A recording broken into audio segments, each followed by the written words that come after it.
यहां पे एक lieutenant general retire Mohammad Saeed, इन्हें चेयरमैन वापडा तैनात कर दिया गया। काबीना ने इसकी मंजूरी दे दी है, वजीर आजम ने इसकी मंजूरी दे दी है और नोटिफिकेशन भी जारी हो गया।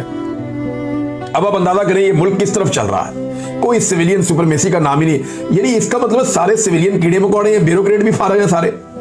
पाकिस्तान में कोई इतना पढ़ा लिखा ब्यूरोक्रेट नहीं था जो इस सिविलियन ओहदे के ऊपर बैठकर इस निजाम को चला सकता।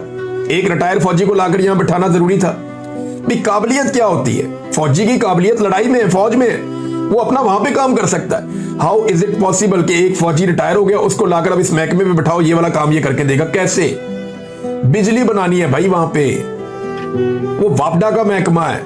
वापडा का चेयरमैन वो आदमी होगा जो एनर्जी को, इन चीजों को समझता होगा, जिसने जिंदगी इन चीजों में गुजारी होगी, या कोई ऐसा ब्यूरोक्रेट होगा जो इन चीजों के बारे में जानता होगा, या नीचे से तरक्की करता हुआ कोई आदमी आएगा ऊपर से लाके। यानी मुझे बहुत हैरत होती है, हर सीट के ऊपर एक आधा जर्नैल बिठा दिया। बल्कि यहां एक खबर मेरे पास थी, बड़ी इंटरेस्टिंग खबर है। सीनियर सहाफी हैं जी जाहिद गशकोरी साहब, इनकी खबर के मुताबिक, एक तहकीक के मुताबिक 169 सिविलियन इदारों में 450 से जायद रिटायर्ड या हाजिर सर्विस फौजी अफसरान को तैनात किया गया है।